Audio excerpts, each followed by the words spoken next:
All right, we are live here on YouTube. It is the Weekenders. We are here. I am Joe Murray. He is the Sarge, Mike Riley. What's up, Joe?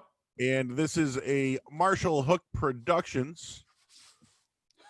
That's what we call this. I mean, he is the brainchild of this, and the Hook Father did a nice job getting us on here. And everything that's gone down in the last 3 months, Joe, it's been good for us to keep our sanity level here, hanging out, talking to people, shooting the breeze. The Hook Father, huh? Well, what about Father Hook? sounds like a priest, but sure, okay. Because we have the Wong Father. Yeah, it really should be. So should it be Father Hook? Could it be? What about Brother Hook? Marshall Time? I don't know. He's not just a producer. He's also the engineer of this podcast today. He does it all. And the executive producer. He's also booking guests for us, as we'll be joined by a guest in just a few minutes. Yeah, who I have a little backstory on. I'm looking forward to sharing that with everybody. All right, Sarge, I want you to think of a few things while we set up the show. Let's do it, buddy. I want to know what you put on a hot dog, but don't answer. I'm not going to say a word. Your lobster roll, heated or buttered. Yep. And also, when does the AC go in the window? What do you want me to tell you? I will. They'll just marinate those for a little bit. I got all the answers. We'll get back to those. I'm sure you'll have a Riley round, right? Yes, I do. I have a Riley round. Yep. Ready to go. So the Riley round is similar to a lightning round. Yep. We'll have that for branding purposes. That's right. And we're here on YouTube, and I believe people can send in their chats as well. So this is the Weekenders channel. If you want to tweet out, Sarge, that we're on there, so you can let the millions and millions of Twitter followers know. Sure, let's do it. That we are on. They can chat in, and there's a chat button somewhere. Yeah. I'll find it. I'll check it out too. I'll do a little investigation. And I can look on my phone as well. We're gonna bring in a guest, and I'm not making up his name. It's Levon. Levon likes his money. Levon shall be a good man. You know what, Joe? It's funny. I actually just saw the Elton John movie the other night. Really good. Rocket Man. I didn't like it. I thought it sucked. Okay, so it's half musical, half about his addictions and obviously music and everything. It doesn't. I think the book though. That's what you want to read. I heard the book is more in depth and more detail. You didn't like it though, huh? I did not like it, and I felt like they should have just had the dude from that '70s show. Mm-hmm. I wish they just had like that guy on it. Okay. Yeah. But yeah, we're gonna bring in a man named Levon. What happened was it's somewhat of a talent search, similar to maybe what some radio stations may do, Sarge. Yeah. Hey, does somebody want to be a weekender and work with the crew of the weekend? Yes. And I believe 2 people were selected. And we have Levon, who is going to join us in a minute here. I just sent him the invite. And by the way, I had nothing to do with him on here. In fact, I had no idea he was coming on until the other day. He never notified me about him doing this. So this is all news to me, man. What's up with that? Good for him. A friend of Sarge doesn't reach out to Sarge. I know. What the hell, man? We're going to grill him. Oh, yeah. That's gonna be the best part of the show today. Let's grill his ass. It's gonna be the best part of this. So it's gonna be well done. And we will do some sports, because that's what we do. I mean, we're only here for an hour, so we can. I was told we could stretch it a little bit if we had to. Oh, okay. And there's a lot of wrestling stuff. Yes, there is. Speaking of that, the Revolution might be working a way to get back in. Well, yeah, Governor Baker did sign the executive order.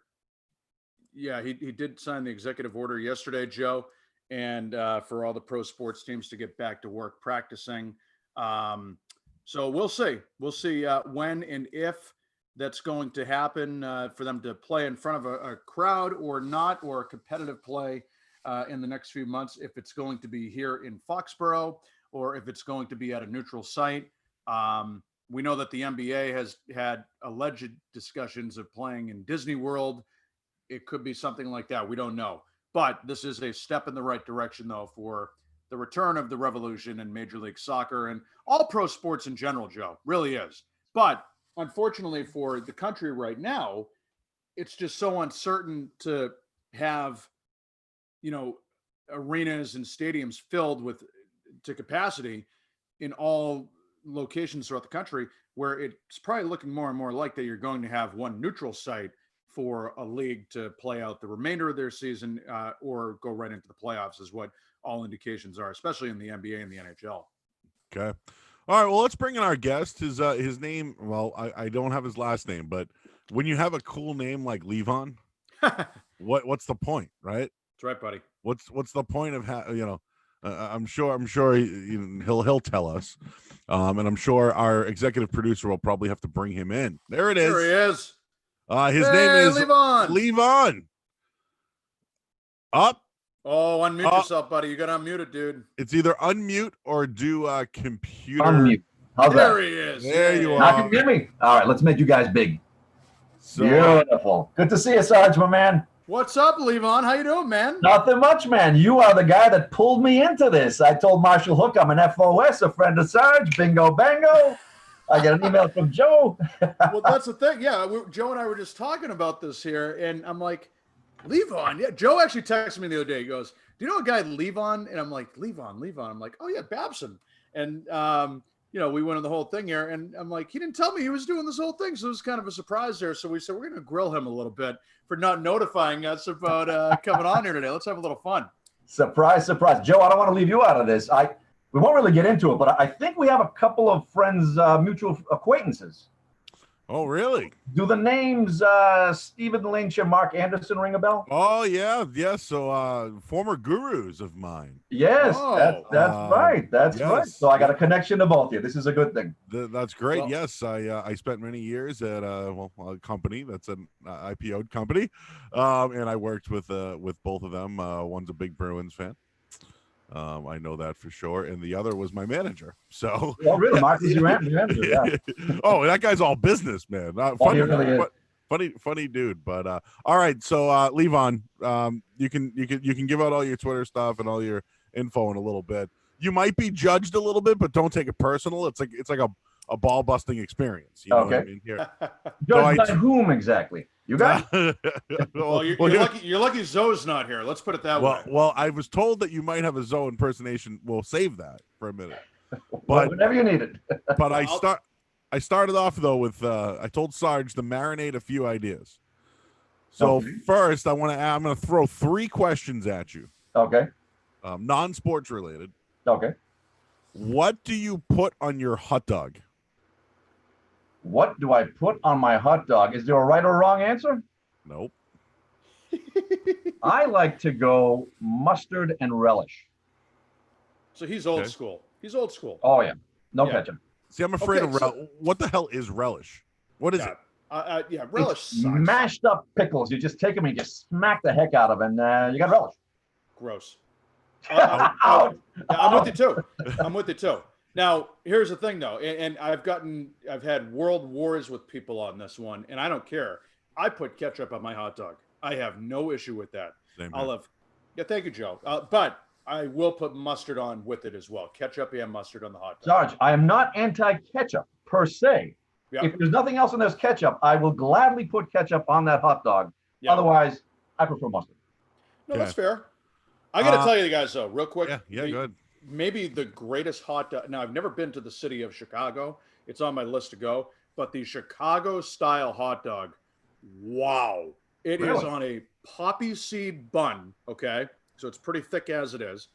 It has sliced tomatoes, and it has a pickle with the hot dog in there. It is unbelievable with a little mustard on it, too. Unbelievable. Are there hot dogs like their pizzas, which aren't really pizzas? Yeah, it's an interesting one. But I thought it was dynamite. Interesting. Never been to Chicago. Love to go there. Yeah, it's on my list. It's on Great my list, sports so, city. Yeah. All right. Second question. This is important now. Okay. When it comes to lobster rolls, Do you prefer a hot buttered lobster roll or a cold with mayo? Now, hold on, Joe. Let me just pause you real quick. For all we know, Levon may be allergic to seafood. So It he may doesn't not. matter. I need an answer. All right. All right. I will be giving you an answer. I am not allergic to seafood, but as you can tell, I'm a little older than you guys. So I got to be careful with my butter and mayo. And unfortunately, I love mayo. Don't do the mayo anymore. You go hot buttered. Hot with butter. That's the answer. That's the only way to go. And I don't understand it. The cold is strange. Yeah. I don't like cold seafood. What I don't know what it is about it. Yeah, cold shrimp I could do. Cocktail shrimp. Shrimp. Yeah. Shrimp is outstanding cold, but it's just this squishy cold. What about oysters? Yeah. I'm not into oysters. Oh, Hey, I love Sarge, I love the bellies of the clams, but the oysters, I never really got into it. I never had oysters until I went to New Orleans with Sarge and the crew. That's right, buddy. But that's also New Orleans. Like, right, the That's food true. is like, you got to try the food when you're there. You know what I mean? When in New Deep Orleans, fried. drink Deep as much as fried. you can. Yeah. Yep. And have oysters. Well, I got to say, Joe Murray, you are responsible for converting me from cold lobster roll to hot buttered. Do you know this, Levon? Joe Murray came in the studio 2 years ago working a shift on the weekend, kind of like we're doing right now. And he goes, Sarge, I got to tell you, I just had an unbelievable, I think you were coming back from the Cape. It was like 4th of July weekend, like right after it. I just had an unbelievable meal. I'm like, yeah, what's that? And he goes, hot buttered lobster roll. Joe, you may not remember this, but you were talking about it for about 10 minutes. It was like a food orgasm. It was unbelievable. And I'm like, Joe, I got to try this. Not that I haven't had it before, but Joe Murray got me hooked on it for life. Hot buttered lobster roll. I will never go back to cold lobster roll because of Joe Murray. But Sarge, I mean, when you eat a lobster, you douse it in the butter anyway, so it shouldn't be anything new to you. I don't really like, I'll have a lobster, but I'm not going to go out of my way to have a lobster like a tourist. I don't like the work.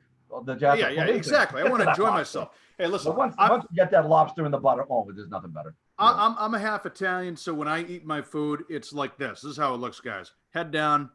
Yep. Yeah. I'll talk to you afterwards. I don't even speak when I'm eating. Exactly. It's like forget it. The food's going in. I'll just give a recommendation. All right. So I go down. I live on the North Shore. So I'm from Boston, but I live on the North Shore, and it's so easy to just go to Gloucester, any Rockport, you name it. It's a 25-minute ride for me. But I go to the Cape once a year, and I randomly drove by a hole in the wall in Brewster, Mass, called JT's. They had the one you're talking about is a jumbo lobster roll. And I'm telling you, there must have been 1.5 pounds, 2 pounds of lobster on this bad boy. Nice. So they must have grilled buttered the roll. Unbelievable. So like but it wasn't a soggy. I'm out on soggy buns. I don't. That's you can't do that. So they must have like grilled buttered it where it was like nice and stiff. Yeah. And then they had butter on the side, so you can, instead of pouring it on it, you can dump it in. That's fantastic. Hole in the wall called JT's in Brewster, Mass. If you ever get a chance, tell them Joey Murray sent you. And I don't know if they know me, but I've. They do now, though. They know you now, Joe. Yeah. All right. Final question. Well, hold on, guys. Do you like to savor the food, or you like me? You just wolf it right down. Wolf. That's how I savor. Wolf. Yeah, wolf. Basically. Yeah. It's wolf. Yeah, I had the other night. I've been trying to support the local restaurants. In fact, Levon, I know you commented on my tweet last week with that hot butter lobster roll. Echo Bridge. That's Upper Falls, baby. That's right. Are you an Upper Falls guy? I grew up in the Upper Falls back when it really was the Upper Falls. Yeah. Yeah. Okay. So that's my hood right now. Yeah. But went down there to the Echo Bridge, and it was fantastic. So like that, Joe, that lobster roll, it didn't stand less than 5-minute chance. It was done in about 3 minutes. Gone. What I like to hear. And then you mentioned Dunn and Garen's too, right around the corner. That's right, buddy. I went there the other night for steak tips. Fantastic steak tips. So, absolutely. So I got one more question, but I guess while we're on it, so are you from the area, Levon? I wasn't born here. I was born in Istanbul, and came over when I was 5. So English is my 3rd language, actually. Wow. But yeah, moved to the Upper Falls because my aunt and uncle were there. My cousin was there, and that's who brought us over. Grew up in the Upper Falls, moved to Newton Center. I'm a Newton boy. So what are the other 2 languages? What's that? What are your other 2 languages that you speak? Armenian and Turkish. Turkish too. Okay, interesting. Good So for you. Enes Kanter sends those tweets out in Turkish. I kind of know what he's talking about. Well, I'll tell you this much. So I went to school in Newton. I went to a private school. It's no longer there, but it's Our Lady's Church right over there on Washington Street. I went to that high school. But do you know how many Armenian kids from like Watertown, like Yeah. that's like the spot, and the Armenian food is outstanding. Oh, Very there's some good stuff food. there. There's some good stuff there. If you ever get a chance, there's a Armenian market I think in Watertown too. There's about 3 of them. Yeah, they're so good. So There's an Armenian museum in Watertown. This is true. This is But- right? But I'll tell you, Oh, man, yeah. like, we're talking about the simple stuff, the Right, hot right. dogs but like you want to like get cultural with some food, like, oh, that you gotta try one of those markets, man. Like I've turned into like an Indian food type guy. I I now love Indian food. I miss Indian food so much. I now give me some tikka masala, man. Yeah. That that yeah. chicken and that like bread. What do they? I forget what they call the bread. Not naan, but whatever it is called. It's so damn good. But yeah, sometimes you got to open up your palate a little bit. You know? do. Yeah. You do. You got to try it out. I love the Brazilian food locally. We're lucky here because we can go drive anywhere to get whatever we want. But I think the seafood is where it's at mostly here. Because if you go to Florida or go on like a trip or whatever, you ask for a lobster, it's white. It's like where'd you get that thing? That's not lobster. You know what I mean? Right. Probably out of the can. You can't Not do even a that. chicken lobster. It's a gerbil lobster. It actually it's weird, but I like can't eat it, and I don't know if it's because it's like I'm drinking all day in this hot sun, and I want like that lobster, cold lobster. No, this is like a warm lobster that they found somewhere. They're like, oh, we got one, we got one today. Right. Final question, and maybe this is if you're one of those central air conditioner guys, forgive me, but when do you put the air conditioner in the window? It should be scheduled, I think, but basically when it starts to get hot. And it's funny you mentioned that because we're going to be getting those. It's central air, but it's like those ductless systems. Yep. Mm-hmm. So we've got that on schedule. They were supposed to do it next week, and I talked with the bride, and we're like, you know what? We're so careful about getting stuff in the house, and nobody's coming in. We're not going anywhere. Now we're going to get a whole crew of guys, so we kind of put it off for a few months. So Yeah. we're just going with the old window and wall ACs, and it's funny. Right after this, I got to go to my in-laws over in Millbury. They're older, so we got to put some ACs in there. So I'm not sure how we're going to do that. Masks and all that stuff, and because they're older, they're sick. So I didn't realize this, but the one in my bedroom has been in year round. Has it? I the other day it just turned on. I'm like, hey, where'd the air conditioner come from? So you've had it in the window. I had the no whole year. clue because it's covered. I didn't know that. Like just you're picking. I got two behind Lord Murray's cup back here. I got two standing up. So that's what's propping up the cup back there. There's two others that I got to put in at some point. But I'm refusing to put it in the living room. It's hot, but it's not hot enough where I like have to do it. So right. I'm wondering, is it like June 15th? No. July 1st? Like No. The weather will dictate when you're going to need that AC. Yeah. I actually put mine. So I have to store mine at my parents'. I don't have a lot of space here to store big things like an air conditioner throughout the year. So I keep it in my parents' garage. I picked it up last week, Memorial Day. And I brought it home and I put it into the window on Memorial Day. Because I have a fairly smaller unit here. Joe can attest to that. He knows about my place. It's the layer. The It really size is. layer. As you can see, I don't have any children, but these are my children right here behind me.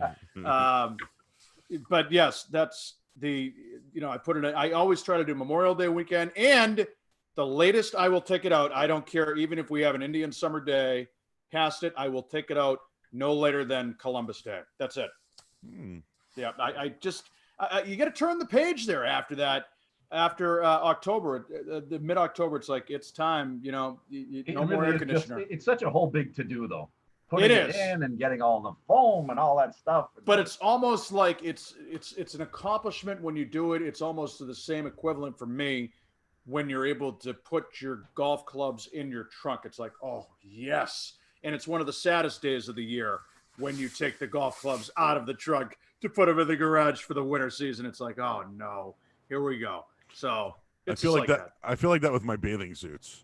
Or yes, there you go. Or like when I gotta like put like the summer gear away, so I'm a big man, so like when the winter clothes come in, I gotta find a spot for them. You know, right? So I gotta take. I got to take something out. All right, so go if ahead. If I could say real quick, Joe, I don't mean to go off the rails there real quick, but you just mentioned Lord Murray's Cup, which is over your left shoulder, as you can see there. Yep. That was a year ago this week. Year ago this week, the Stanley Cup got underway. Can you believe it? I got the reminder on whatever it was, Facebook, whatever. So Levon, random story: the Bruins were going to the Stanley Cup, and they had a week to prepare, if you remember. And they had like that stupid scrimmage. Remember, Marchand like got his arm slashed. Yep. I still don't know why they did that scrimmage. Come to find out, I had Michael Conley on. He's a author and does a ton of like sports stuff. Yep. And he wrote a book about the 1946 Red Sox and mentioned that the Red Sox did a exhibition game because they had the same time off before the World Series because they're waiting for the Cardinals. And they did an exhibition game against the All-Star team. And Ted Williams got hurt in the exhibition game and bombed in the World Series. Yep. Was that the Enos Slaughter World Series? Was that one? Yeah, exactly. He scored the game-winning run. Yep. So what was it called? The Mad Dash or whatever. Johnny Pesky. Pesky didn't throw the ball. Yeah, he double pumped and exactly. You guys know it. Yeah. But it's just weird that like that happened to Ted Williams. Same thing happened to the Bruins, and they lose in a Game 7 at home. Yep. Well, they made that Stanley Cup because I had so much time in between. I'm like, I'm going to bring this thing to the radio station. I'm going to have it there every day.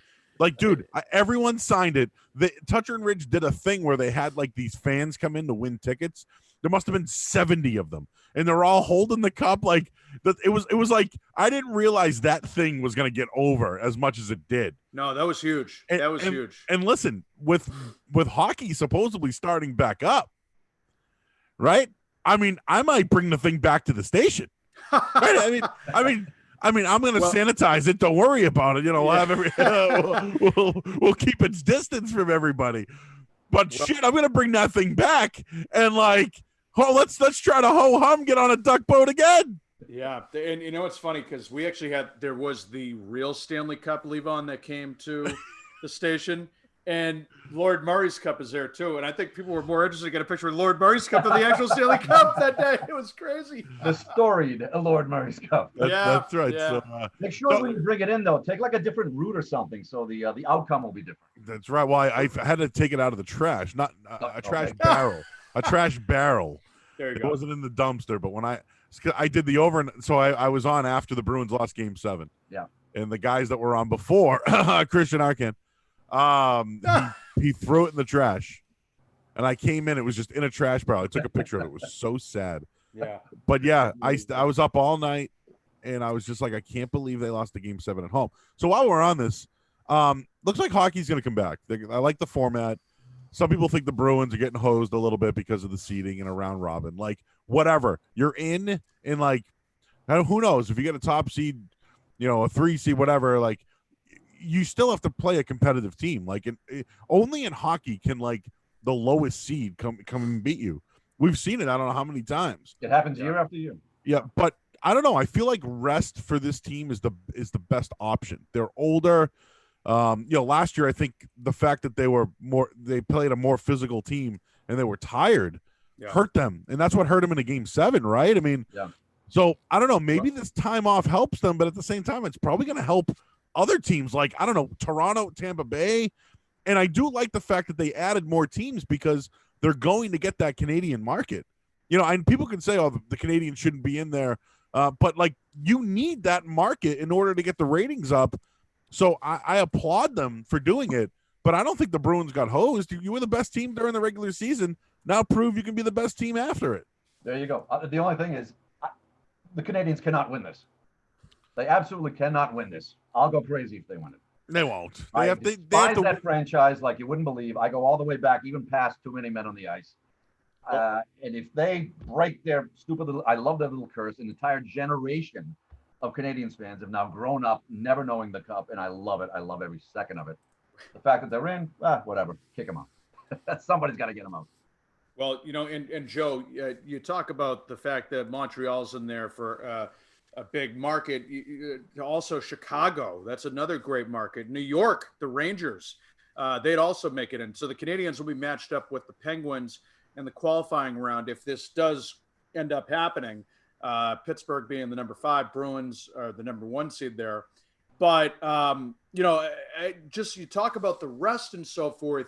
Yes, that can help you, but it can also backfire as well. I think last year for the Bruins, hot goaltending was great up until Game 7.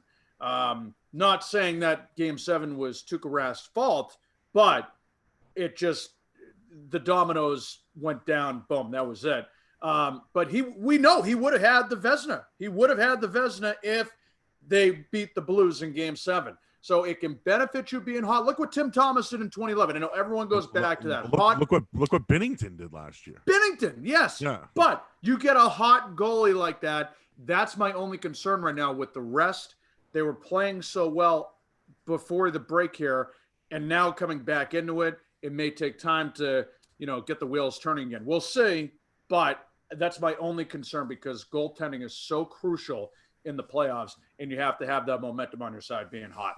Well, the thing is, Sarge, though, you're absolutely right. The most important thing in hockey is goaltending. And in this case, the one guy that you really want well rested is Tuukka Rask. Yes. This whole thing about Rask being elite, Rask sucks. The thing is, these two groups, they're both right, guys. They're both right. He is an elite goalie, but when he's well rested, yes, that's when he's elite. When he's fatigued, things go down very quickly. His best, longest playoff runs have been what? A lockout season? Sweep. Yeah. And Halak, who should have won the 7th Player Award for what he did. Yep. I know he's not going to play in the playoffs, but the fact that he was good enough to only let Cassidy allow Rask to get 54 games or something like that? Yep. Yeah. Yeah, but I thought that was too much. But I knew last year going into that playoff series, or the whole playoffs, he would be fine. It was not his fault. It's funny you mentioned that. I think this could be the year where you actually see a dual goaltender tandem because of the layoff. I don't know. Maybe they look at the numbers. I mean, how many times in baseball do you see a second baseman play because he's got good numbers versus a lefty or something like that? Maybe because of the shortened season, the time off, maybe you see Halak get a look. And that because in any other situation, you'd look at it and say, maybe not. But I got two things for the Bruins real quick, and we'll move on. One is, if they win the whole thing, is there an asterisk? And the second thing is, there is no win-win for Tuukka Rask in this situation. If they win it all, it's like, he did it during a shortened season. And if he doesn't win it, it's kind of like, oh, well, he sucks anyways. You know what I mean? Yeah. I understand your point. There is no win-win for Tuukka Rask whatsoever. None. Yeah. If they win it all and they're the best team in hockey, we can sit here and say they were the best team in hockey all year, right? Right. But there's always going to be that asterisk. And I think to me, he's the most polarizing figure in Boston sports for the simple fact that he's always made it to the top, right? He's always been there. He answers the bell. He's never been able to duplicate what Tim Thomas has done in town. Never. And is he a better goaltender than Thomas? Absolutely. Yeah. Probably the best goaltender regular season in history? Absolutely. Yeah. There is no win-win for Rask. So what I say is go do it and then tell the haters kiss the ring. That'll shut him up once But and for with all. Rask, it's always been physical, guys. It's always been physical. It's not mental. with him. Ooh, see, I disagree. Yeah, sometimes I think it gets in his head. And I'll go back to the Providence days where he's had struggles. And remember, he slapped the stick. A lot of videos of him doing that. So the Rask versus rest thing was always real. So to your point about its health, yeah, the rest has always been a thing. He's one of these guys where he could never win in Montreal, right? He always had these issues where, you just said it, you don't want to see Montreal. What else if the Bruins finish the 3rd seed? Montreal knocks off a team, and now it's Montreal-Boston. And granted, it's not that I don't want to see Montreal. I just don't like the fact that they're in it at all. Yes, but I again, just despise the franchise. Just the Canadian market is my only beef on that. But anyways, no win-win for Tuukka Rask in this. Yeah, and also, yeah, and we know personal things, it sounds like, but he did say a couple of years ago, I have to quote unquote go battle my mental health. He did. Yeah, he did say that. He's very open about that. All right, I want to get looking at those seasons where you can look at it. When he was bad, he played a full season. When he was good, he had another goalie that helped him out, and it kind of fits right there. I'll give you a perfect example. When they blew it against Philly in 10. Now, I said it at the time, not on air, of course, but when they were up 3-0, I said to all my friends, look, what bad could happen if Thomas plays game 4? If they win, you've swept them. Rask is number one. He's gonna play the next series. If he loses, Rask is now a few days rested, and Philly can't really look and say, "Look, we beat their number two guy." So it was a double thing. What happened? He just went further down. I know we're going way back in time there, but sorry. But Rask thing gets Claude would have got crushed. He was already getting crushed as it was for playing a defensive scheme. He would have got just absolutely crushed for that. But looking back, I don't think anything bad would have happened. Anything worse would have happened. Put it that way. Just a random thing. I'm friendly with Andrew Raycroft. I worked with him years ago, and had my podcast recently, and he basically said, like, he won the Calder Trophy, and the next year was the lockout, and they came back the next year, and he just wasn't right. It didn't work out for him. He's this hot young goaltender, one of the hottest guys in the league. Dave Lewis is at one point. I think Dave Lewis came in as the coach. Yeah, that was during the merry-go-round of Bruins coaches. And then all of a sudden, it's like he gets traded for Tuukka Rask. Yeah. But like, I do feel like if he hung around and Claude was here, they could have packed it in, and he could have been just fine. Granted, I think Tuukka has changed this franchise. He does have a ring, but it wasn't him that was in the pipes for the win. Yeah, and it's that Bledsoe thing. You know what I mean? That kind of is. You got to be the good guy. Yeah, and I just think that even though this year I think this is the year for him to do it because, hey, put an asterisk, but I got the ring and I did it. But I still think, the Tuukka thing will always be a hot topic button. Like Tom Brady's always a hot button topic, right? Tuukka, you will always get the phone ringing. I just wanted to bring up baseball for a second here, guys. There's a betting odd, will baseball come back this year? And it's heavily favored yes. The more I look at it, forget about the intent, forget about what you think about the owners, what you think about the players, or any of that stuff. Take it all out of it. If basketball is going to start on July 31st, how the hell is baseball going to start by July 31st? And, if they play in mid-August, what are they going to play? 2 months, 3 months? They're going to fit a whole baseball season in 3 months? Yeah. It just seems unheard of to me. And there's no way they can dip this into a November, December. Well, that's the thing, Joe. You do have that possibility of going to November, December to counter your argument there because they've talked about going that late. And sure, we've seen the World Series go into November, which I strongly disagree with during a traditional baseball year. In fact, I think the whole baseball season should be cut down tremendously. I think you should be starting when in a perfect world, when there's no pandemic and so forth, starting like mid to late April. You wrap up Labor Day weekend, your regular season. Your playoffs are the entire month of September, and you can still have your quote-unquote October Classic with the World Series there. Because by the time football season comes around, folks, no one gives a rat's you-know-what about baseball. And it was years ago that the NFL actually bowed down to Major League Baseball by saying, oh, yeah, we'll hold off on the Sunday night games so you can have your little World Series. Yeah, the days of that are gone. The Sunday night football game is so much more powerful than the World Series. And the bottom line here, yes, they have talked about going to November and December. The beauty of that for baseball is that they have all these indoor stadiums. They have warm climates they can work with. You're not going to have it at Fenway Park, especially Boston with everything, with these strict orders by the mayor and so forth. But that is where I could see it happening going into November and December.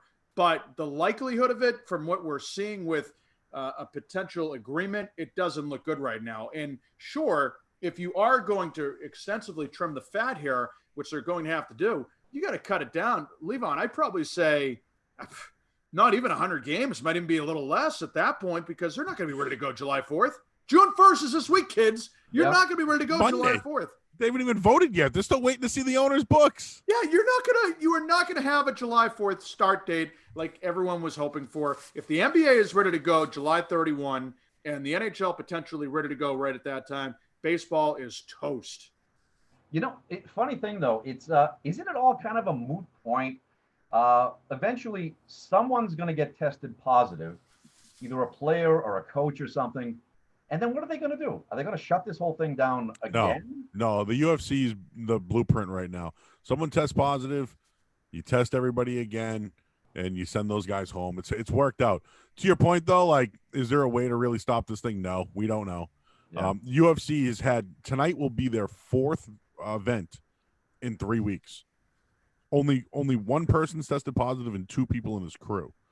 So they've been lucky. They've tested everybody. It's worked.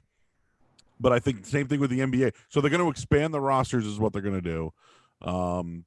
They want to quarantine everybody like in a spot kind of like Orlando. You know what I mean? So, yeah, to your point, if someone gets infected, what are they going to do? I think they're going to send them home. And it would suck if someone didn't want to play, right? Like, I don't know, Bryce Harper might be like, for $6 million, I'm not coming back. You know what I mean? Yeah. That would suck for the game. There's a lot of, forget about, I know the sickness is still out there. It's big, but baseball's losing us one day at a time here, you know? Yeah. And now if a player doesn't want to show up, and the other thing too is what does it do for service time and a guy like Mookie Betts, who turns down $300 million a year ago? Does he have to go out there so he gets his year of service time? Right. And then what? Gets pennies on the dollar the next year? Is it better for him to not play this year and then have your $20 million next year and then go to free agency? Yeah. When the economy's much better, we assume. Right. And the other thing is that, you're losing people by the day. The Red Sox made some cuts we saw with the employees this week as well. Listen, I'm not a Red Sox fan. I fully admit that. In fact, I hate the Red Sox, so I don't care about that. I think Why do you hate the Red Sox? Ownership, I think they're snakes. I don't like them. They informed everybody last night. Anybody $50,000 or over in tiered employees were pretty much laid off. Yeah, and people that I know work for the organization are infuriated. They're disgusted. Yeah, and David Price gets traded and gives everybody not on the 40-man roster $1,000. It's just a weird look, man. Bizarre. The minor leaguers make $400 a week. We're making more in stimulus checks and unemployment. You know what I mean? Like it's sad. It's sad. I'll say this though. Well, I mean, listen, Joe. I know you're not a Dropkick Murphy guy, but the concert last night there with the empty stadium, it was depressing to see that. It was sad. Like, there should be a game tonight. There should be a close to a sellout here. Beautiful night in late May. We should have a baseball game, but instead we have an empty stadium with the Dropkick Murphys and Bruce Springsteen on the Jumbotron. This sucks. Like, they have to find a way to fill the stadiums. And owners, sure, they're losing money, but you're also losing fans too to what is become a dying sport. It is no longer America's favorite pastime. Done. Dying sport, but also what you said about a shortened season, that means the regular season will now mean something. So if they do eventually figure all this out, the game, I mean, it's not going to be like football regular season games, but still, the season will actually mean something. It will suck if the NBA is going into its playoffs in August and they're starting their season. Nobody will care. Preseason football starts late August, and then football season starts the beginning of September. Then let's not forget I would rather watch the NFL and college football in the NBA playoffs and the NHL playoffs. Think of that lineup there. Oh yeah, over a regular season baseball game. Yeah, Joe, I'll watch a replay of a college football game from last year over a regular season baseball game right now, or NFL game. Sarge, I'd rather hear your voice on NBC Sports Boston calling the Revs game in an open stadium than watch the Red Sox. Thank you, Joe. Like that's I would fully support you. I appreciate that. Thank you. I don't know why you wouldn't, because you should be watching the Revolution on NBC That's Sports right. Boston. I'd fully support you. And that baseball's in a bad place, man. I know everyone. We all want sports back, and I wish we could say, hey, the owners are right or the players are wrong. The players have a legitimate beef here. Unless the owners open up the books, man, it's at this point it's on them. Yeah. But it's hard to ask somebody to take a 75% pay cut. Well, we just know. Yeah, we just know. Even though they make million, and I'm one of these guys. I never feel bad for people who make $1 million. I never do. Never. Well, no, you can't. And you know what, Joe? But in this case, it's hard to ask him to go out there. Right, and we know that union is the most powerful union in the world. You're not going to win with those guys. It's kind of turning. It has that same feel a little bit to the '94 strike in a way. Just back and forth. It's not working. Owners not opening up the books. But if they don't get something going here, they're in hot water. We're in hot water right now. They're going to be a sinking ship sooner than later if they don't get something figured out here. Yeah, even in the best of times. I don't know about you guys, but I had gotten to the point where, like, the regular season, I'd watch the games. On TiVo, you've got the fast forward, you got the 3 levels of fast forward. I got to the point where, like, I was just putting it on the first arrow, even while the game was going on. And when foul, guy taps his shoes, So boring. they pick their nose, blah blah. What am I missing? Yeah. Dude, God bless my parent. Like, I think about it now, man. Like, when you drop your kid off, like back in the day for me, when I played, it was like 2.5 hours, 2 hours. Yeah. And come pick you up. Now, like, you could drop a kid off at the ballpark for 2 hours and it's still in the third inning, man. Yeah. Awful. Like, God bless our parents all those years hanging down at the park waiting for us, because, like, holy crap, dude, I couldn't do it nowadays. I'm like, you know what? You're gonna go play something else that's timed, like that. Yeah, lacrosse.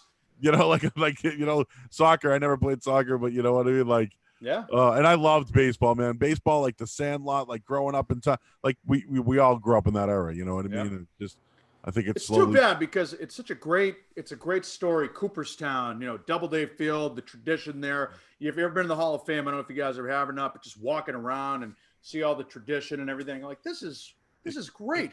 Not It even that, sucks Sarge. now. Think about sports movies, right? Like, Yeah. during Rookie the of the year. 80s and 90s, they pumped out so many good sports movies, whether it's Field of Dreams. The Sandlot was another one, like A League of Their Own, was people could relate to. Angels in the Outfield. There was just so many that they would pump out. Trouble with the Curve, boom, boom, boom, back to back to back. Now, I could relate to. Bull Durham, like Bull Durham people loved that, and then Major League obviously had its big hits. But then, like, all of a sudden it stopped. I think we've talked about this before, but like now it's football movies. You notice that? Like, Exactly. everything's some sort of football movie now. And it used to be baseball because everyone loved baseball. And now I think America's sport truly is football. Speaking of football, I watched the match, guys. I want to just share a quick story. I was on the air for the first 3-hour show in a long time, being at the studio. Yeah. And I'm like, hey, you guys sick of Tom Brady? Like, he's everywhere, the commercials, like, now we got to see him in a golf tournament. Like, oh, you want to see this? So I came home and I put it on and I napped like the first, like, it was boring, raining out. And I see Brady sucks. I'm like, oh man, he's bad. And so I don't know, all of a sudden, like, I woke up and Brady hits that big shot and told Chuck to suck it. And then he hits a huge putt. And I did a fist pump in my living room. Like, yes, like I couldn't believe it came over me, right? I had all this animosity for Tom Brady that I didn't know I had. Okay, hits the putt. I'm like, yes, and then I'm like, come on, let's go. And Peyton Manning's choking on putts, right? And I'm like, come on. I went from like I'm sick of the guy to fist pumping to rooting for him, and in the end, I was like, that was awesome, and like.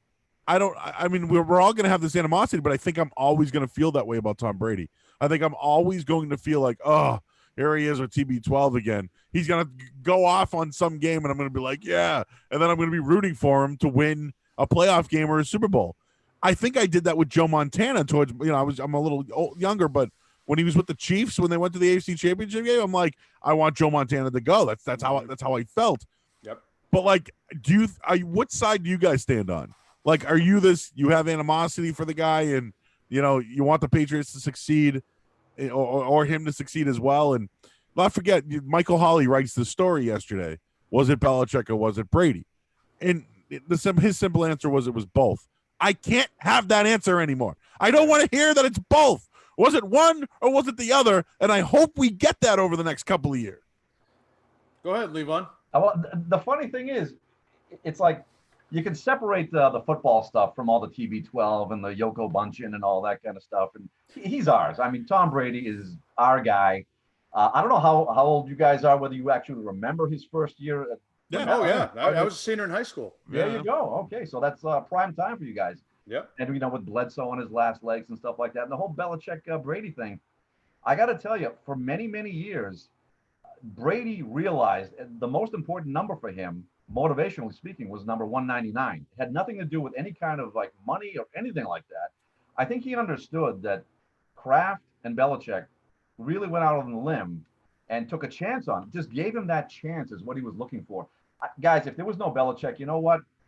Brady's probably out of the league in like 2 or 3 years. He needed that. He was not plug and play.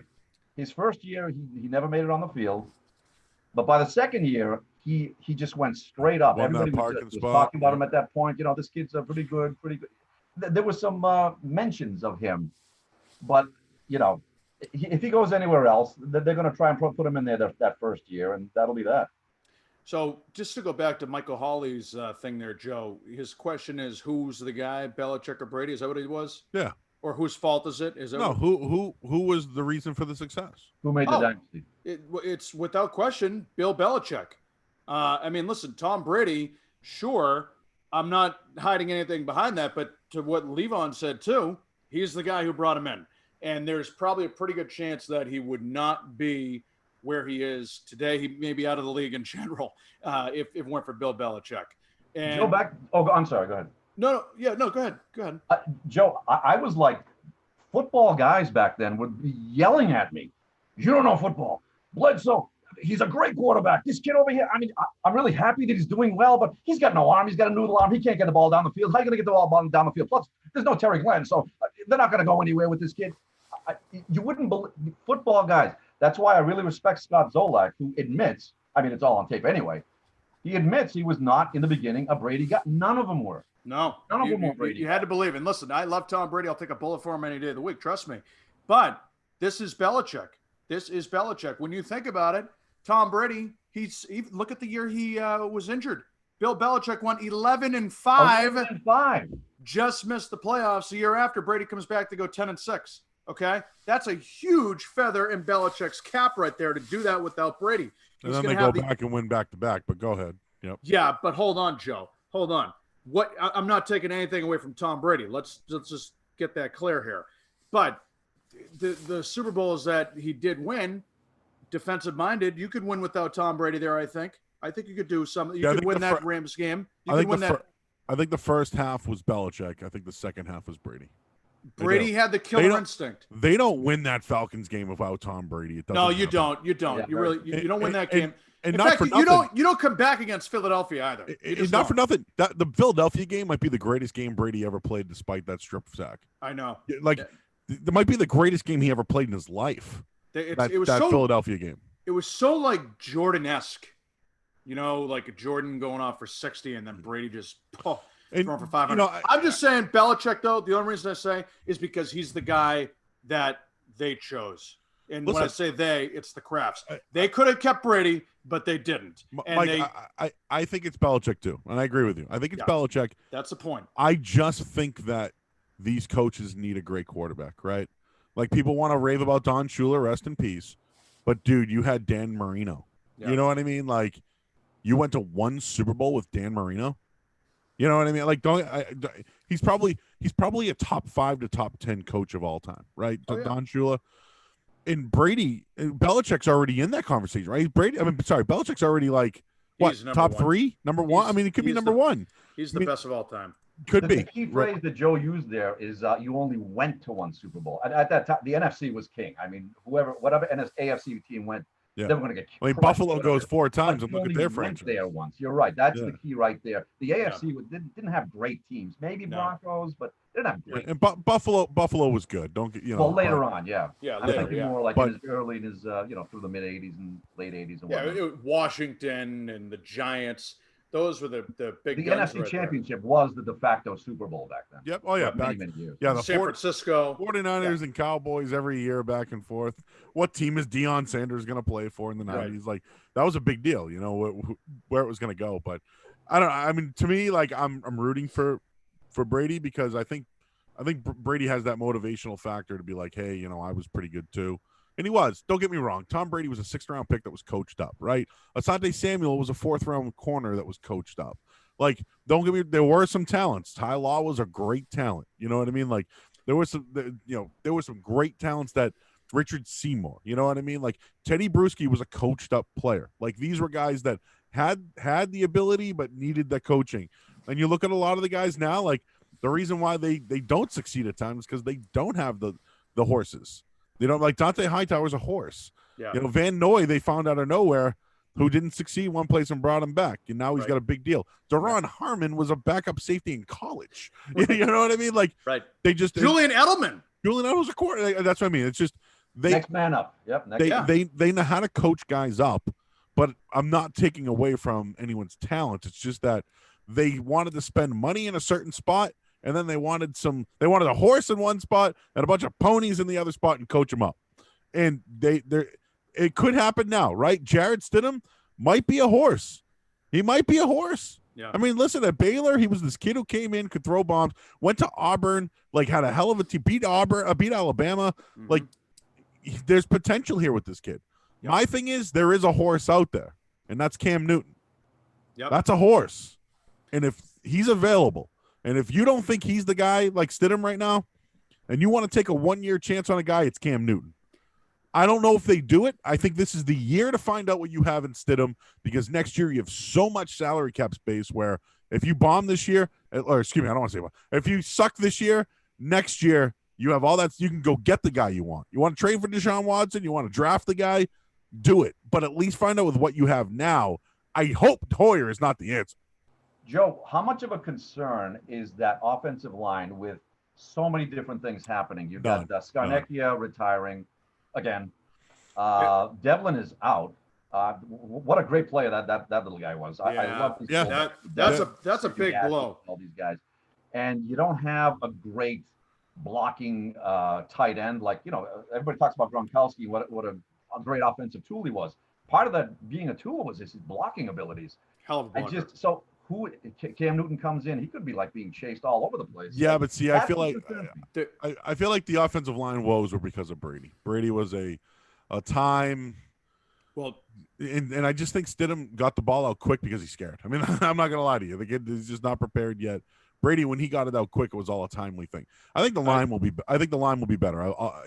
Scarnecchia is going to be a big loss. Dan Vitale is probably going to come in. They drafted a kid from Virginia Tech who's going to play a little H-back and play fullback and tight end. They drafted a kid named Asiasi from UCLA. Yep. Like they have some pieces there. I think they're going to be fine, but they all got to be coached up. Yeah. Just back to Newton real quick, Joe. DraftKings, I'm sure you're well aware that they have the Patriots as the favorite to land him at plus 300. And this just came out today, too. I'm not sure if you guys are aware of it. The Patriots actually reached out to him after he was released by the Panthers. Jeremy Fowler of ESPN reporting that they had conversations, but nothing came of the communications. But right now, all indications are that Newton is going to stay cool while the market is cool right now. Nothing going on. I think once the preseason rolls around, we'll see some action here, and the Patriots very easily could sign him. So strong indication he could be coming to Foxborough. I'm in. Yeah, it makes sense. A bridge year, might as well do it. I think Cam Newton's a horse, guys. I do. Nice Band-Aid. Yep. Yeah, yep. And it'd probably be a 1-year deal. And how many guys have you seen come into New England for 1 year, cash in, and go somewhere else? Yeah. I mean, Darrelle Revis, right? Right. Throw his name into the mix. There's been other guys who've done it in the past. So that's just one thing when it comes. Plus, it's a guy who really needs to prove himself at this point too. Played in the Super Bowl. Let's get that under his belt. Played in the Super Bowl and didn't want to go for that fumble. I mean, right. Bad luck. Right. Yeah. League MVP. But he won an MVP. Yeah. Players love him. I think Belichick likes him, despite some of the towel around the head might be something they're going to say. Yeah, hey, but you know what? You know what? He would drink the Kool-Aid. He would drink. You have to if you're gonna. And maybe that was the discussion. Hey, man, how's your foot? Hey, we'd love to have you here. We know you're a player. Like, think about it. Ted Johnson and I had this discussion on this Weekenders here a couple of weeks ago, Joe. And, he made a comment that the veteran guys, knowing Belichick and so forth, getting around there, they may not want to play for him anymore. But all indications are that the young guys, they're going to have to drink the Kool-Aid because they need the job. And what better guy to learn from? Belichick right there. Certainly most disciplined coach right there. You're not going to have a choice. But maybe if you just get that one veteran in there, a couple of those guys who are like his lieutenants, the Slaters, the McCourtys, and maybe if you get Newton to drink that Kool-Aid for a little, he could be one of those lieutenants too. Hey, just one other thing too. They didn't draft a wide receiver. Nope. And you know what Cam Newton did with no wide receiver talent in Carolina? Like, pretty good. Think about what he did. They had a strong running game. Patriots are going to have. I mean, I'm by the way, I'm going on a limb this year that if Sony Michel doesn't have a good season, he's going to be out of the league next year. Yeah, you know what? That was a really disappointing year last year. I mean, he's Lawrence Maroney 2.0. Perfect. But you got to remember that first year, though, he had Devlin in front of him. He had Gronk. He had a good line. This year, the O-line was. But Mike, he's an SEC quarterback with outstanding athletic ability. I know, and they paid him a lot of. They paid him a lot of money. Well, they drafted him in the first round. But like, you shouldn't. If you're that type of running back, you cannot all of a sudden have knee injury and can't play all 16 games. And like to me, like fullback or not, I'm giving him a pass for last year because of all the changes. But if he doesn't play well next year, I'm out. And he does nothing in the passing game. Nothing. Yeah. Give me James White over him any day of the week. Give me Damian Harris. Damian Harris. We never saw him. Never saw him. They redshirt running backs is what they do. Yeah. So Brandon Jacobs played for the Raiders last year. Damian Harris was a better running back at Alabama than Brandon Jacobs. Yeah. So Jacobs was the rookie of the year. Yeah. so I have high hopes for Damian Harris. Yeah. Yeah. No, it's his time to shine right there. And every game, like Harris scratch. Like what? We had no idea. I got one more thing, and then we can hand it off to our man Levon. But so this Brady documentary, are you guys sick of it? And what I mean by it is, what are we going to get out of this that we don't already know from the 2 Bills or the Brady 6 or the behind the whatever that they had for years? Like, the stolen jersey. What could we possibly get out of this? And is it because the Jordan documentary was so good? And you will not catch me watch any of that Derek Jeter crap that's going to be on TV today. I'd rather stick needles in my eyes 5 times. But, like, what are we going to get out of this docuseries? Well, the most important thing to get out of it is what exactly happened this past year and when he finally turned to be against Belichick, to say, I've had enough. Because, I mean, every year throughout his whole career, whenever that contract was up, everybody was, this is it. They're going to have to break the bank and blah, blah. And they never did. He always took that team-friendly contract. When exactly did all this turn? I think that's I hope that's what we're going to find out. And what the heck was he trying to do in the Super Bowl? I'm not going anywhere. Oh, yeah. Who was that for?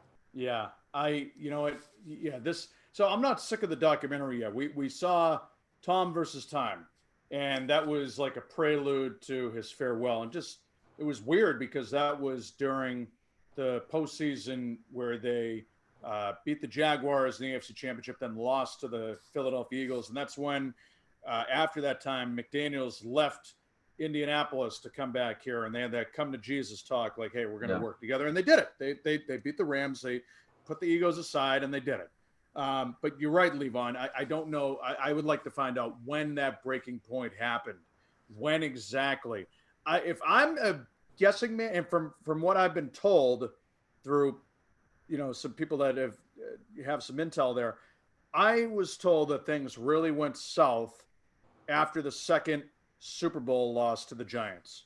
And the Wes Welker. As far back as then, wow. Okay. Yes, and the Wes Welker not making that catch, Giselle making the comment saying, my husband can't make catches as well. Yeah. A year, you have Welker for a year, and then he's out. That's when I was told that things got a little sour there between the two. Not that it was, it was getting a little, they worked together, but still he was infuriated without the receivers and so forth. Come back, and then, of course, let's not forget a couple of years after that, Deflategate, okay? I don't think that made things better because when you look at that, they threw Brady under the bus. When you look at the whole scenario, Belichick said, yeah, you have to talk to Tom about that. It was a PR nightmare. They tried to do that because Belichick knew if he took the blame, he'd probably be out of the league because of Spygate. So they put that on Tom Brady there, and he, he paid his penance, if you will. So I think it really started to go about 10 years ago now, a little over 10 years. And it was strictly a business relationship for the second half of the Patriots dynasty, if you will. And if that's what you're going with, then my God, talk about a couple of professionals. They won 3 Super Bowls in that situation. Well, yeah, you look at the competition, and you look at also the strong alliance with Tom Brady and Bob Kraft. Bob Kraft said over time and time again, he's like a fifth son to me.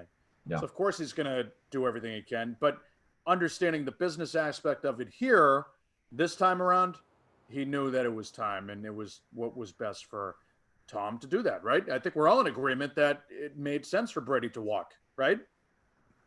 Yeah, he still has something to prove. So good luck to him. I don't. I'm happy for him. I think grudge him anything, really. No, he does not owe the fans anything. He doesn't. He can do what he wants. You know, But I don't know how far this debate has gone, but in addition to the is it Brady or Belichick, how about this little thing? If you traded Brady and Manning early on in 01, how many Super Bowls would each guy win? it's like the Ted Williams, Joe DiMaggio thing. I think Manning would have won a ton with that defense. He would have won a ton. Manning would have won a ton. Oh yeah, He was it's a damn it's good completely that Ted Williams mantle. No, Again, Joe DiMaggio. and listen, you going back to that Bledsoe versus Brady debate. Bledsoe was the better quarterback. He was the better quarterback. He was the better quarterback. It's just that with what Charlie Weiss wanted to do and what that team had, they didn't have the skill for Bledsoe to show his skills. They didn't. Right. The dink and dunk, the offensive line, the way they block, they had to do that. They had a power runner in Antoine Smith, and they had a good fullback, and they rely on an experienced defense. But that's how they won games. No one knew who Jermaine Wiggins was. You know what I mean? David Patton was a journeyman. Troy Brown got to really play the slot. Do you know what I mean? Like finally Terry Glenn finally started to play, and he actually showed his ability because of Tom. And I'm not saying he didn't do that in the '96 Super Bowl either. You know what I mean? Like he did that '96 season. It's just that when he had, you use the talent and you put the ball in their hands and let them do the work. It became where Brady was trying to get the ball to talent, and it wasn't. That's what happened last year, right? He could only trust Julian Edelman. They had no tight end in the middle of the field. None. I mean, none. Well, they didn't replace Harry, Gronk. they weren't on the same page. They had a rookie in Myers. Like Sanu didn't work out. There was just nobody for him to go to. So he had to check down constantly to James White. Yeah. It was just like the middle of the field's open, but they keep checking down. They couldn't fake it and find someone over the middle because no one could get open. And then at the same time, nobody could block for him. Right. So to me, I think the change would have probably been good for Stidham last year because he would put the ball in guys' hands and see who your playmakers are. Yeah. Every year we're like, oh, they got this guy, they got that guy, they got that guy, because we know they can play. Brady couldn't throw to anybody last year because besides Edelman, no one else. We didn't know anybody else's ability. Yeah. He had a very small circle of trust there, and he's not going to give up for a rookie there. It's just so hard to believe that Brady's last play as a Patriot was a pick six. A freaking pick six. And that's where I was determined after that he would be back. Like, he's not going to go off on this. He's going to come back. He wants to go off on a high note. But, yeah, that's the sport, man. I just wanted to bring up Mike Tyson quickly. Anybody interested in seeing what he's doing? Like, he's doing wrestling right now, Mike, as we know. Yes. AEW, Levon. Are you a fan of wrestling at all, Levon? Oh, I've talked to this with Sarge before. I liked it back when it was real, and then it started to get fake. And I asked him, I said, when did he become Mr. McMahon? I think that's the thing you can 97, 98.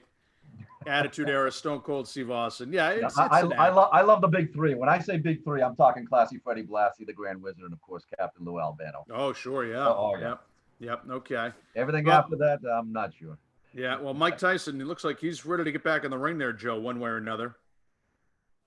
What's that? Oh yeah, so UFC already said he turned him down because he's got something else lined up. Yeah. So I don't think it. Listen, if this actually happened, it'd be crazy. But if you got Mike Tyson versus Tyson Fury, Tyson versus the numbers on that. Tyson, but I'd feel sorry for Mike Tyson in that case. The number one fighter in the world cannot fight Mike Tyson. It can't happen. You feel sorry for Mike Tyson or Tyson Fury? Mike Tyson. So you think Tyson Fury would win the match? Yeah. Yeah. I'm fighter in the world. I'm with you too. 20 years ago, give me Tyson. If this were Tyson's body 20 years ago, but no. He lost to Lennox Lewis coming out of retirement on that. And Lewis was on the way out too. 20 years too late, no. But the numbers, though, to see a guy like Mike Tyson to do that against Tyson Fury, who was a monster, that money. That would be tremendous for the sport. And you know what? Look at the ratings here we're going to see from the match, too, with Brady, Manning, Mickelson, and Tiger. With nothing going on, if that's going to be the only thing, that is a dominant force in ratings and revenue for the sport of boxing and UFC. Okay. Levon, I heard you can do a pretty good Scott Zolak impersonation. Yeah, would you like to hear it? Do you want us to set you up, or do you Well, just got? I'll start off with something really simple. Then I'll have you guys set me up. Okay. You have a Joe. You have a show called Just Sitting There. Just sitting here. Yep. Now, what is the origin of the name of that show? Well, when I was working on Toucher and Rich, basically I never got out of my seat. And so one of the callers said, "Look at Joe Murray just sitting there." That would be the one and only Mark Gemelli. Gemelli. Now, And I always thought it had something to do with Scott Zolak. You know, just looking. No, but he's the one who always says he's just sitting there. He's just sitting there. Now, is Yeah. that what he's saying, or does he say something like this? Murray, what you do down there? You're just sitting there. Just sitting there. Pretty much. I thought it Yeah. might be something like that. No. Four stars out of 5. That's All good. right, let me. All right, you guys can help me set this up then. Sure. I mean, I'll be Beetle. Like, We'll start with Sarge. okay. Sarge, you ask what's your favorite band? Say Zoe, what's your favorite band? Then So I'll go to Joe. Joe, ask favorite Red Sox player. Okay. We'll go back to Sarge with favorite Patriots player, and we'll end it up with Joe, current events or something. All right. You understand what I'm saying? Let's do it. You want me to do it now? Yeah, go ahead. All right. Sup, Zoe? What's your favorite band? Favorite band? Good question. That'd be Tar Par. I love singing about them in the shower for hours and hours. Singing in the shower, Tar Par. Good question. Joe? Sup, Zoe? Who's your favorite baseball player? Favorite baseball player. I got to tell you, Chris Sale. He is the real deal. That's how I feel about Chris Sale being the real deal. Sarge? Zoe, who's your favorite Patriots player? Oh, good question. I got to tell you, got to be Dante Hightower. And the guy that was with him prior, Trey Flowers and Hightower, they were unstoppable. That's how I felt. Joe? Sup, Zoe? What are you gonna Joe. do? What are you gonna do on the way back to Rentham today? Well, that wasn't the question I asked, but take it from there. What's going on in current events, Zoe? What concerns me in current events? Yeah. Down the Cape, the Sharks. Ugh. Why are the Sharks there? The Sills. Take care of the Sills, you take care of the Sharks. Sharks come after the Sills. That's how I feel. And that's my Scott Zolak impersonation. Nice. So I'm curious if that's like a Maryland, Pennsylvania, Boston accent, like all in one. I'm not sure, but it just screams. all Every you time I need, hear him, I'm like, wow, he cannot say feel. all you need, Levon, you need the glasses in your game. Oh, he's got them. No. The shades, Sunglass. the No. sunglasses. No, Yeah, no. yeah. Don't have that with me here. That's Gotta get right. down to Cumberland Farms. Go see my guy. Woo, yeah, Cumberland Farms. Yeah. Yeah. Oh, fired up. Woo! Turn it up, Jim.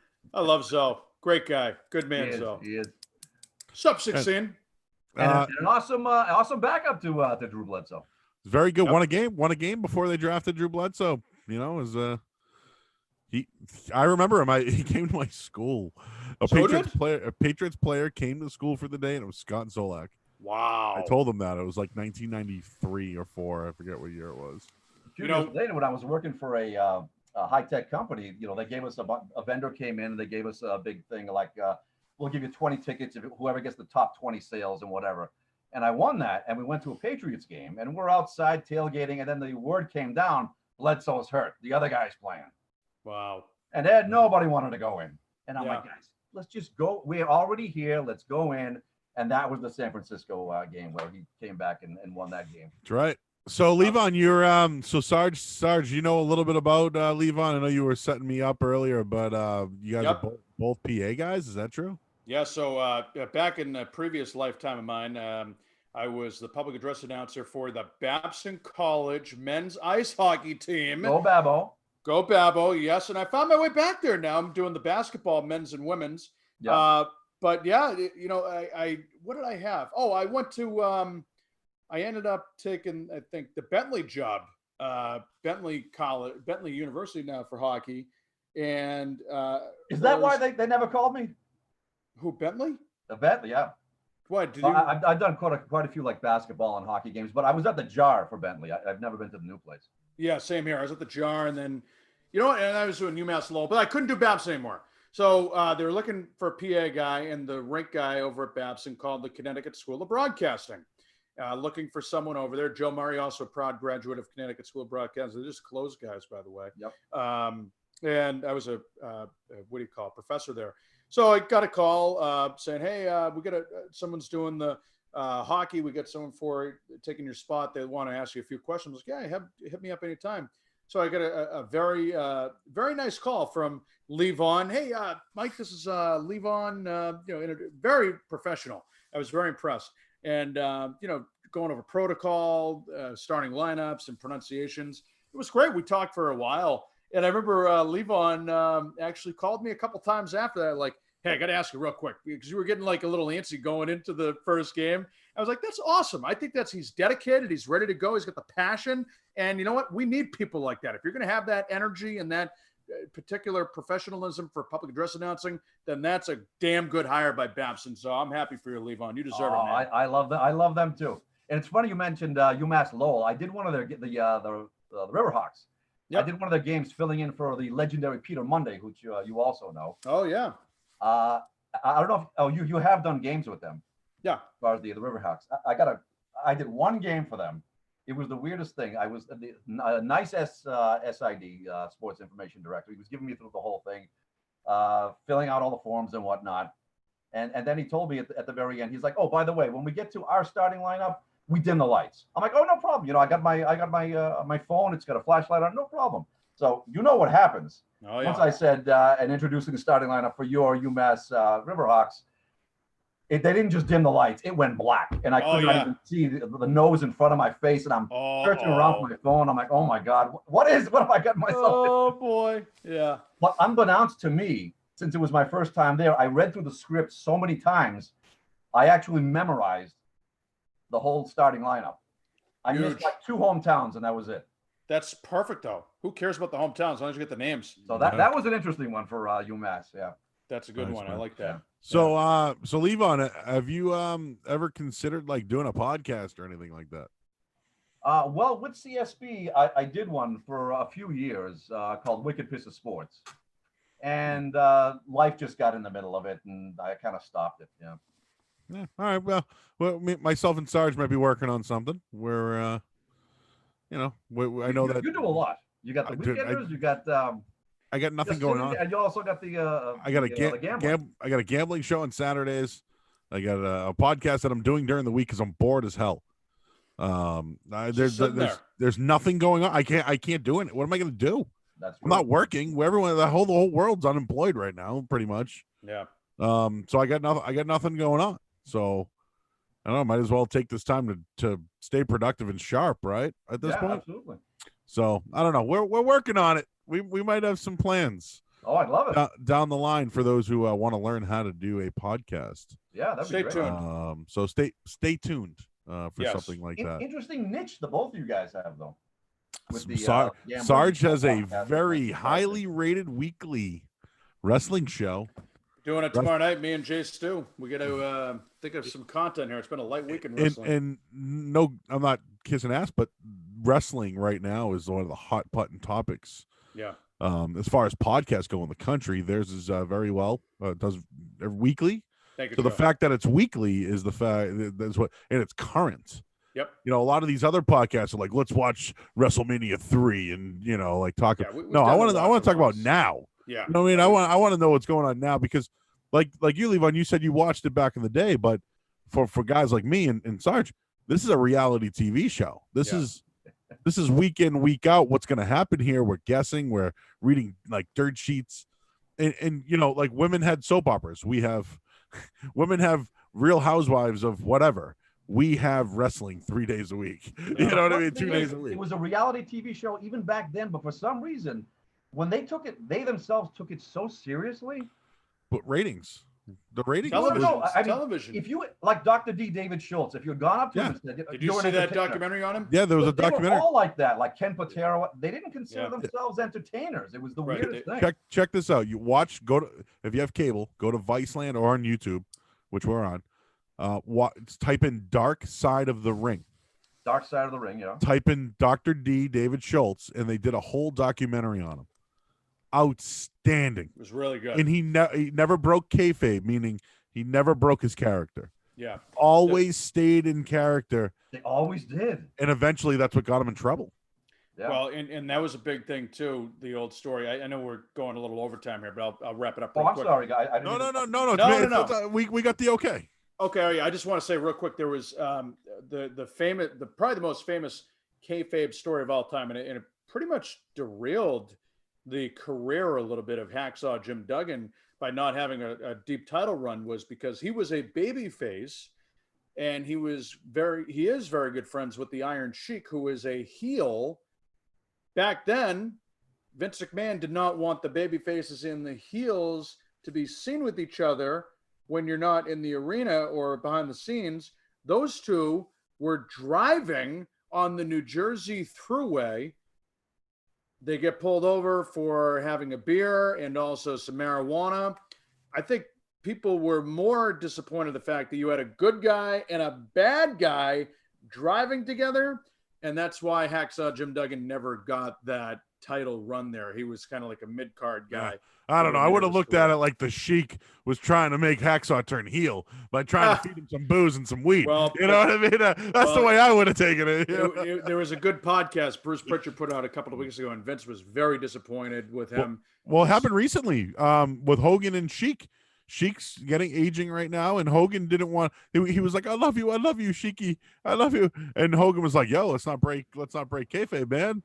Like, we're not supposed to like each other. You know what I mean?" Dead. But like, dude, it's been 40 years, man. Come on, The Undertaker just broke kayfabe, okay? Yeah, like let's. That's one guy who never would. Yeah, and he is. And of course, But the Iron Sheik was the reason why Sergeant Slaughter became a good guy. That's right, the I mean, 90s. Yes. Yeah. But then, of course, the Iron Sheik said one too many times, America, number one. And then he spit on the Marines flag. And Sergeant I'm still one of the lucky people to meet Sergeant Slaughter with Sarge. That's right. And Sergeant Slaughter remembered Sarge. Yep. Remembered who he was, and it was a we had a good chat. Yep. And then we met the Sheiky, and the Sheiky didn't know anything what was going on. Sheik was awesome. I love the Sheik. The Sheiky was Sergeant Slaughter gave me the camel clutch though, remember? Yep. Oh yeah. I do remember that. So who are the big managers these days? they're mostly Really women. aren't. They have like Selena Vega, Lana. Like, yeah, you wouldn't know. Brandy Rhodes. Paul, they tried to bring Paul Ellering back, who Didn't was work. part of the LOD years ago, but that didn't work out. Yeah, Levon thinks of the managers Like Bobby Jimmy Heenan, Hart. Yeah, Yeah, Bobby Bobby Heenan, Heenan, Jimmy Jimmy Hart. Okay. Paul Bearer. Yeah, they're all gone, man. They're all Yeah. gone. It's a thing of the I mean, the past. best was, Captain Lou. Hey, this ring, McMahon, this ring was given to me by a man on the Ivory Coast after I saved his daughter from a herd of stampeding elephants. This ring is worth more than your house, McMahon. Yeah. That was great. It's just they're a diamond. Like Paul Heyman used to be a man. Now he's Right. a director or whatever. But yeah, the manager days are kind of over. Thing of But the past. there are Thing of the mouthpieces past. though. For some wrestlers just can't talk, Yeah. and there are guys that they put them with to kind of like Brock Lesnar and Paul Heyman. That's like a match made in heaven. Oh yeah, it's awesome. It just works out. But anything else, Levon? Now before we exit, I just wanted to thank both you guys. Thank you very much, Sarge and Joe, and also if we get a chance, I don't know if he's going to watch it, but thank you to Marshall Hook. yeah, our executive producer. Yeah, I got this whole thing going, and I thought he was just going to blow. I kind of set the email off as like, I'll half-ass it. Just, hey, you don't need to look any further. And he answered me back. I'm like, He wow. picked two guys. You were one of them. So Yeah. you made the cut, big guy. All He right. must have been because he mentioned my name. That's why. Ah, we the got friend in of- there, you know? FOS. And I did say friend of Sarge and not just leave it like that. He might say I'm just full of something, but no. Friend of Sarge. So Levon, where can all the fans find you on the social media? That would be, I wasn't even ready for that. On Twitter at LevonH12. Yeah, I even put you over, Levon. I put a tweet out there. I tagged you. You can retweet it if you had your convenience. Oh, thanks. And If no anybody charge wants- from I the have- Sarge. Like I said, I got into this whole Tuca thing. It always has me going. And I had a No, it's big, good. long thread last year about it. And Yeah. it's kind of like getting into things in a little more detail. Well, stay on Marshall about this stuff because I know the summer's coming, and who knows? We may be back to work soon. Who knows? We're on the same timetable as like the NBA right now. We don't have a And crystal Sarge ball. has very, in a very nice ways, invited me many times to come to the studio, and it just hasn't worked out. But I'd love to, When things calm down, come When on things by. calm down, we'll get you in. We'll hook And, you Yeah, up. it's funny because the first day at CSB, I don't know if it was true for you guys too, but I was sitting there, put everything on, and I'm like, you know what? I belong here. This is great. This is amazing. So I never, I did not go there, but I taught there. Oh, I know was you a taught. Yeah, professor. I didn't know you professor. didn't go Yeah. there.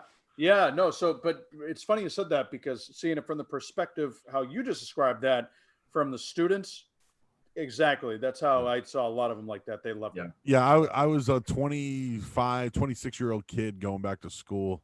The hardest thing for me was like reading out loud again and like doing that kind of stuff. Yeah. But I got lucky, man. My second day of class, I read a sports update. The teacher goes, "What are you doing tomorrow morning?" And gave me an internship. That's awesome. See? That teacher just ended up having to be John Anik, who is now the play-by-play announcer for UFC fighting. So he just happened to be working at 1510 The Zone at the time. I got Circle of life. Yep. And, And, to any young buck listening out there right now to what Joe just said, what are you doing tomorrow? You say yes to everything. Yes, You yes. say yes to everything. Availability is the best ability. Yep. And everybody wants to. And we may do this someday, Sarge, on our own, but the way into a radio station, it's not, hey, I'm good, I'm funny, none of that stuff. It's, I want to get in through the street team. Yep. You're gonna go to events, hand out keychains, T-shirts. Yep. They're gonna give you a mic to rally on the crowd. That's how Mike Radley got on the mic. Yep. And that's your way in. And if they like you and they trust you, like, hey, do you want to run a board someday? Or hey, do you want to come here? And that's your way. There's so many people at the Sports Hub that started on the street team that are now working on air. You know what I mean? So that's the pipeline, man. Like, That's how you make the connections. Yep. Everyone thinks you need to go to school, and don't get me wrong, if you go to a Syracuse or some sort of school, you're probably going to get a job somewhere in life. Mm-hmm. But it's all about being available, being likable, and sometimes it's not even your ability. It's just, it's you give a good, that guy's got a funny voice, or I like that guy's, that guy's pitch, and yeah. I'm not saying we're experts, but we all have something about us, right? That's it's right. just that's what separates you from everybody else. You know what That's I mean? right. So, yep. But yeah, everyone asks, hey, how do you get on the radio these days? Like radio stations, it's tough if you don't have advertising, man. Like there's no money. You know what I mean? So if you at times like these, a lot of stations are probably holding on, hoping for things to get better, hoping for businesses to stay successful. This is a trying time for everybody, all businesses of life. Yeah. But it's just at this point, it's like stay sharp. That's why we're doing like these types of things. Stay sharp, because you never know. You might get a call on a Sunday and be like, "Hey, can you work 10 to 1 on Sunday of Memorial Day weekend?" And you're like, "Yes, I'm available." Just drop everything. Drop everything. Hey, can you work in the morning tomorrow? I got a call a week ago. Hey, 5:50 in the morning. Hey, Joe, can you come in? Yes, I can come in. Yes. You're in. Yep. So it's just that's the luck of the draw. Sometimes it's not your ability, it's your availability. So Availability. So that's it, everybody. The Weekenders. Wait. Oh, no. Jump the gun. Jump the gun. Oh, wait, we didn't do the Riley round. You ready for it? I'll do it real quick. Let's do the Riley round real quick. Got to be faster, guys. Got to be fast, all right? All right. 4 minutes. 4 minutes. Oh, no, we'll do it in 2. First song you think of when I say the word summer. Go. Will Smith, Summertime. Summer Lovin'. Okay. New kids on the block. Summertime for me. I don't know why. In the summertime. Yeah, you know that one. Yeah. We're coming into phase 2 here in the Commonwealth of Massachusetts. Oh, here's Marshall. Summer Nights by Van Halen. There we go. Let's bring him in. Okay. The executive producer and owner and CEO and what else? He's the Vince McMahon of the Weekenders. Vince McMahon of the Weekenders. Yeah. I'm the CEO of a company that makes no money, has no advertising, has no revenue. Woohoo! Hey, actually, Marshall, I want to talk to you about that microphone. I'll send you an email, all right? All right. Excellent. Phase 2 is about to get underway here for the Commonwealth if all goes well. I know I've asked this to Marshall before, and you don't have to do it because we know people, but please be honest. The first restaurant you're going to go to when this does happen. Go ahead. I need a minute. Let me get a tougher question. Hold on. Let us all accept that the Kowloon is a terrific answer. So there you go. Let's say that the Kowloon is not an option in this question. Thank you. Good job. Because I have an even tougher question now. All right, I'm going Starboard Galley Newburyport. Right on the water, fried clams, clam chowder, right before Plum Island, Starboard Galley. Okay. Levon? Well, like we were talking about before, I really miss the Indian food. So there's a place on 135 in Natick. It's Biryani's or something. Yes, I know that place. Yeah. Oh, you know it? Yeah. Yep. I used to work on 135. Yep. How about you, Marshall? I'm going to go with, it's a very small place in Woburn called Pinksto Pincho. It's a tapas bar. Very hole-in-the-wall place, but the food is terrific. I got to go on the north end. Just craving the Italian there, and I feel sorry for those guys. They've been whacked during this time. But one of my favorite places there is Benevento, is also the sister restaurant of Al Dente. It's excellent right there on Salem Street. And the challenging question here, guys, with phase 2 getting underway, will you actually go out to a restaurant, or are you going to sit it out until we're back to full reality? And, in the meantime, just do takeout. It's Joe and I think we're kind of dancing around this topic while once again waiting for Mike Riley to show up so we can begin the show. That just things opening up doesn't necessarily mean that people, including me, are ready to dive back in. So I think yes, but I don't think sitting down in a crowded restaurant is going to be the number one thing on my list. I'll get there eventually. I'm going to get a drink on an outdoor patio is what I'm going to do. I'll do that, but I'm going to wait for the indoor one. How about you, Levon? I'm going to have to wait. I've got too many health issues on both sides of the family. I cannot get sick. I just can't. Yeah. Wait, it's going to be interesting, guys. In the meantime, though, our PSA is to stay healthy and safe. Yep. Is that it, Sarge? I'm done. All right. Let's send us off. Marshall doesn't like this. I'm not going to do it for him with him here. He don't like that stuff. No, I'm not doing this, but I am here to promote tomorrow. Oh, yes.